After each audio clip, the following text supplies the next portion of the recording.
রান্নায় নিয়ে নিলাম আজকে রুই মাছ ভেজে, নিয়ে নিলাম ফালি করে কাঁচা টমেটো। এই দিয়ে আজকে রান্না করব, দেখতে থাকেন, চোখ রাখেন, চলে যাব রান্নায়, আসেন আমার সাথে।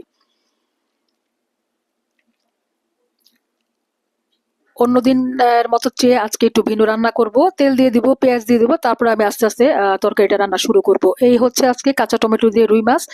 শীতের সিজন, এটা আসলে সবাই পছন্দ করে শীত থাকতে থাকতে কাঁচা টমেটো দিয়ে তরকারি রান্না করে খাবেন, এই আর কি।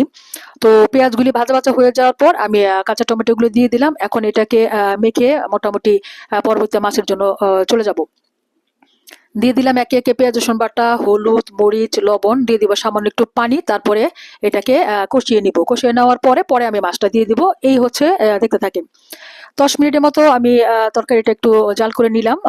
টমেটোটা আপনার ইয়ে হয়ে আসছে, সিদ্ধ হয়ে আসছে। এখন আমি মাছগুলি দিয়ে দিব। রুই মাছগুলি ভাজা ছিল, সেই মাছগুলি একে একে দিয়ে দিব। অল্প একটু পানি দিব, বেশি পরিমাণ পানি না, যাতে মাছটা সিদ্ধ হয়ে আসে সেই পর্যন্তই। দিয়ে দিলাম মাছ। মাছগুলি দিয়ে এখন কয়েকটা ফালি কাঁচামরিচ দিয়ে দিব, দিয়ে ঢেকে দিব। তারপরে একদম ফাইনাল লুকে চলে যাব। দেখতে থাকেন আর চোখ রাখেন, আমার সাথেই থাকেন। এই হচ্ছে আমার টমেটো, কাঁচা টমেটো, রুই মাছ দিয়ে আজকের আয়োজন এটাই ছিল। রান্না করলাম, কেমন হলো দেখেন।